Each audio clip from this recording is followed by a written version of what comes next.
বৈশাখ না এলে এরম হাড়ি ভর্তি পান্তা ভাত তো চোখেও দেখতাম না, এর মধ্যে আবার কাঁচা মরিচ কাঁচা পেঁয়াজ। কয় যুগ পর যে চক্ষু দুঃখ দিয়ে দেখলাম আল্লাহ মাবুদি জানে। বেন্নে কালে ঘুম দুইটে মুইয়ে কালে কাজে লাগিয়ে পড়ছি, বুঝছেন। রানতে রানতে মোর এই 12টা বাজে গেছে। যাই হোক, হ্যাপারও সব যে করতে পারছি আর যে মজা হয়েছে এই অনেক কিছু।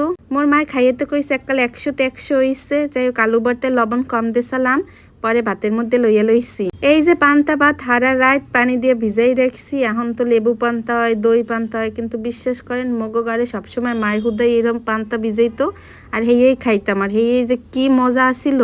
এরপর হেয়ের লাগে আসিল বেগুন ভাজা, বেগুন দিয়ে চাক চাক করে কাইটটা হেয়ের মধ্যে নুন হলুদ বেশি করে মাহাই আর মরিচের গুঁড়াও দিছি, বুঝছেন। এরপর এককালে কড়রা তেলে ভাজতে লইছি, খাইতে কিন্তু অসম্ভব মজা আসিল।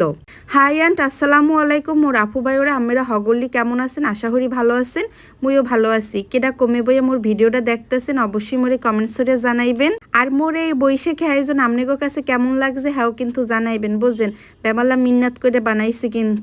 এরপর এই জায়গায় মুই আস্ত একটা ইলিশ মাছ লইয়া লইছি, এটা দিয়ে মনে করেন ভর্তা বানামু। এরপর মনে করেন ভাজার মধ্যে আবার দিয়ে দিচ্ছি কাঁচা পেঁয়াজ, এটাও তেলের মধ্যে টাইলে লইতে আসলাম। টালা পেঁয়াজ দিয়ে মনে করেন ভর্তা অনেক মজা হয়, কাঁচা পেঁয়াজ না দিয়ে টাইলে দিলেই কিন্তু মজা হয়। এরকম করে বানাইতে পারেন। এর মধ্যে দিয়ে দিছি টালা মরিচ, এটি নেতাইয়া গেছিল হেলেগে আরো বেশি করে দিছি। এরপর মনে করেন ভাজা হয়ে গেছে পর এরকম একটা শিলপাটায় নিয়ে সুন্দর মতো টাহাইয়া মাছটিরে বাইর করে লইছি। সবচেয়ে বেশি ঝামেলা লাগছে কাডাডি বাছা, বুঝছেন। কি যে কষ্ট হয়েছে বইয়ে বইয়ে কাডাডি বাছতে, মানে মেজাজটাই গরম হয়ে গেছিল। হ্যাঁ, বৈশাখ বললে কথা ভালোই লাগছে, বুঝছেন। যাই হোক, সুন্দর মতো এই জায়গায় মুই শেষে একাল কাডাডারে মাছ বরাবর উড়ে টানিয়ে হালাই দিছি। হ্যাঁ, এরপর বইয়া বইয়ে দুই চক্ষু দিয়ে কাডাগুলারে সুন্দর মতো সূক্ষ্মভাবে বাচ্চা লইতে হইবে। হ্যাঁ, এর মধ্যে দিয়ে দিছি এই টালা পেঁয়াজ টালা মরিচ আর নুন, ব্যাস আর কিচ্ছু লাগবে না। এরপর সুন্দর মতো এরম গোসা ভর্তাটারে ডলিয়া লইবেন। এত মজা লাগে খাইতে ইলিশ ভর্তা, মুই আর কি কমো। এই যে মোর ভর্তা বানাই হয়ে গেছে, এরপর সুন্দর মতো একটা পিরিজে উড়াইয়া এরপর মনে করেন একটা ডিজাইন করে লইছি, এর মধ্যে একটা টালামরিচ দিয়ে দিছি। এখন সর্বকালের সর্বশ্রেষ্ঠ বাঙালির ইমোশন হয়েছে এই মনে করেন আলু ভর্তা।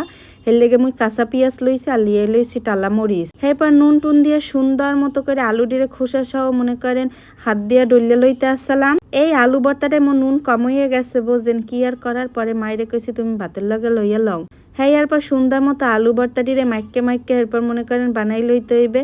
অবশ্যই কিন্তু কোড়রা তেল দেবেন। আর এই কোড়রা তেল রয়েছে মগো বরিশালিয়া খাঁটি কোড়রা তেল।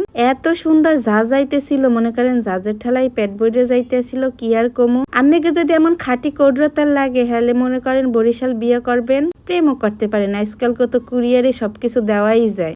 এই যে মোর এত কষ্টের ফলাফল কি সুন্দর লাগতেছে, মাশাআল্লাহ। মোর চক্ষু দুঃখ কালে জুড়াইয়া গেছে। আজকে এই পর্যন্ত।